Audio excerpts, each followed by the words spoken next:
کہ میری زندگی کا مقصد تیرے دین کی سرفرازی، میں اسی لیے مسلمان، میں اسی لیے نمازی۔ ہم سب ہیں مسلمان۔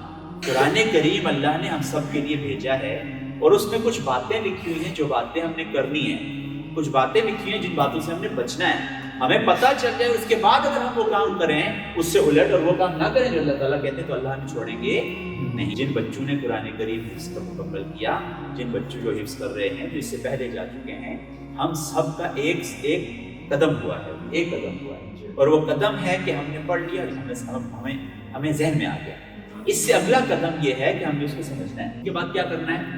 عمل کرنا ہے۔ اگر عمل نہیں کریں گے تو یہی بات جو ہمیں آج اپنا سر کا تاج نظر آ رہی ہے، تو یہی بات ہمیں آگ کا تاج پہنائے گی، آگ کے جوتے پہنائے جائیں گے، ہمیں سزا ملے گی۔ یہ آپ کہیں گے میں نے تو اللہ کی قرآن حفظ کیا تھا، اتنا ٹائم لگایا تھا، اللہ کہیں گے کی تھی نا، اس کے بعد کیا کیا ہے؟ اس لیے دیا تھا کہ پڑھتے رہو، عمل کیوں نہیں کیا؟ آپ دیکھیے جس طرح استاد آپ کو سزا دیں گے، بالکل اسی طریقے سے اللہ کہے گا چلو ادھر آؤ، تمہارا بندوبست کرتا ہوں۔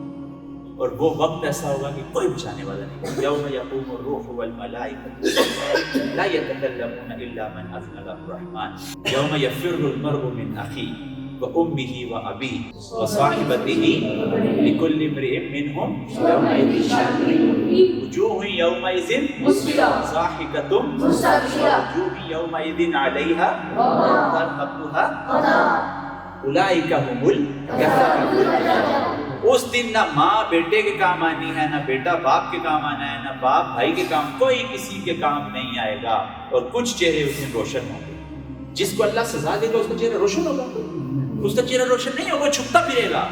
لہٰذا بچوں، جو بات آپ نے حفظ کی، جو قرآن کریم کا اللہ کا کلام آپ کے دل میں اللہ نے بھیجا، والدین کی بھی ذمہ داری ہے کہ اس کو حتمی کام نہ سمجھیں کہ ہو گیا، الحمدللہ ہو گیا، لیکن یہ پہلا قدم ہے، آخری نہیں۔ اب ہم سب نے اس کے مطابق کیا کرنا ہے؟ بولیے، عمل کرنا ہے۔ یہ قرآن کریم ہم کہتے ہیں نور ہے، آپ اس سے ادھر پڑھیں گے یا آپ سے مڑ جائے گا۔ تو بچوں، آپ نے اس کو سمجھنا ہے، سمجھ کر عمل کرنا ہے۔ ہماری زندگی کا مقصد یہ ہے کہ دین کی سرفرازی، اللہ نے جس طرح کہا بس وہ ہو جائے۔ دین کی سرفرازی کا مطلب دین ہر جگہ ہو۔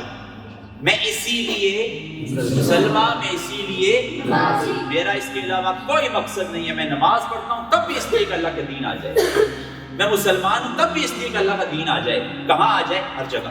کہ میری زندگی کا مقصد تیرے دین کی سرفرازی، میں اسی لیے مسلمان، میں اسی لیے نمازی۔